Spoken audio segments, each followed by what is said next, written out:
Di Jawa Barat, tepatnya di Kabupaten Bandung, terdapat sebuah tempat rekreasi yang sangat indah, yaitu Gunung Tangkuban Perahu. Tangkuban Perahu artinya adalah perahu yang terbalik.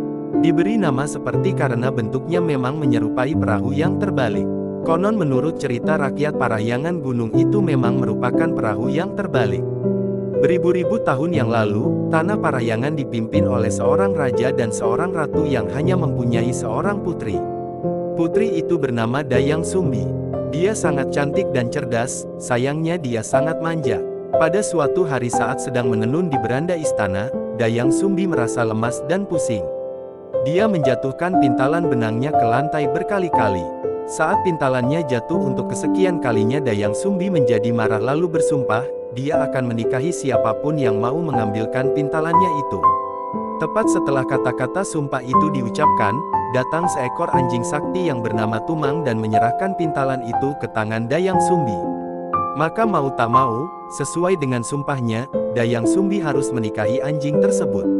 Dayang Sumbi dan Tumang hidup berbahagia hingga mereka dikaruniai seorang anak yang berupa anak manusia tapi memiliki kekuatan sakti seperti ayahnya. Anak ini diberi nama Sangkuriang. Dalam masa pertumbuhannya, Sangkuring selalu ditemani bermain oleh seekor anjing yang bernama Tumang yang dia ketahui hanya sebagai anjing yang setia, bukan sebagai ayahnya. Sangkuriang tumbuh menjadi seorang pemuda yang tampan dan gagah perkasa.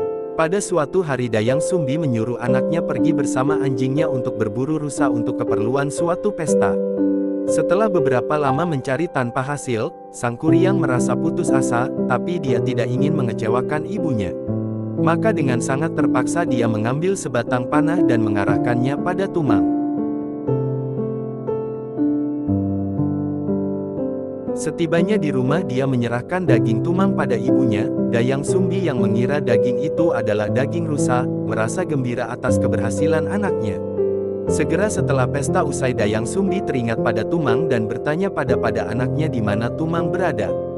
Pada mulanya Sangkuriang merasa takut, tapi akhirnya dia mengatakan apa yang telah terjadi pada ibunya. Dayang Sumbi menjadi sangat murka, dalam kemarahannya dia memukul Sangkuriang hingga pingsan tepat di keningnya. Atas perbuatannya itu Dayang Sumbi diusir keluar dari kerajaan oleh ayahnya. Untungnya Sangkuriang sadar kembali, tapi pukulan ibunya meninggalkan bekas luka yang sangat lebar di keningnya. Setelah dewasa, Sangkuriang pun pergi mengembara untuk mengetahui keadaan dunia luar. Beberapa tahun kemudian, Sangkuriang bertemu dengan seorang wanita yang sangat cantik. Segera saja dia jatuh cinta pada wanita tersebut. Wanita itu adalah ibunya sendiri, tapi mereka tidak saling mengenali satu sama lainnya. Sangkuriang melamarnya, Dayang Sumbi pun menerima dengan senang hati. Sehari sebelum hari pernikahan, saat sedang mengelus rambut tunangannya, Dayang Sumbi melihat bekas luka yang lebar di dahi Sangkuriang. Akhirnya dia menyadari bahwa dia hampir menikahi putranya sendiri. Mengetahui hal tersebut, Dayang Sumbi berusaha menggagalkan pernikahannya. Setelah berpikir keras, dia akhirnya memutuskan untuk mengajukan syarat perkawinan yang tak mungkin dikabulkan oleh Sangkuriang. Syaratnya adalah, Sangkuriang harus membuat sebuah bendungan yang bisa menutupi seluruh bukit lalu membuat sebuah perahu untuk menyusuri bendungan tersebut. Semua itu harus sudah selesai sebelum fajar menyingsing. Sangkuriang mulai bekerja. Cintanya yang begitu besar pada Sangkuriang memberinya suatu kekuatan aneh. Tak lupa dia juga menggunakan kekuatan yang dia dapat dari ayahnya untuk memanggil jin-jin dan membantunya. Dengan lumpur dan tanah mereka membendung air dari sungai dan mata air. Beberapa saat sebelum fajar, Sangkuriang menebang sebatang pohon besar untuk membuat sebuah perahu.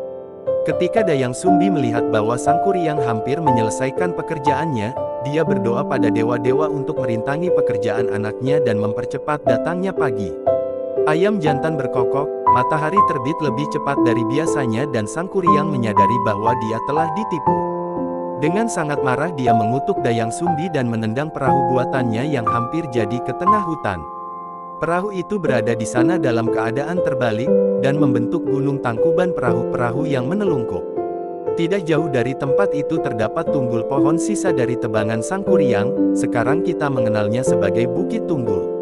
Bendungan yang dibuat Sangkuriang menyebabkan seluruh bukit dipenuhi air dan membentuk sebuah danau di mana Sangkuriang dan Dayang Sumbi menenggelamkan diri dan tidak terdengar lagi kabarnya hingga kini.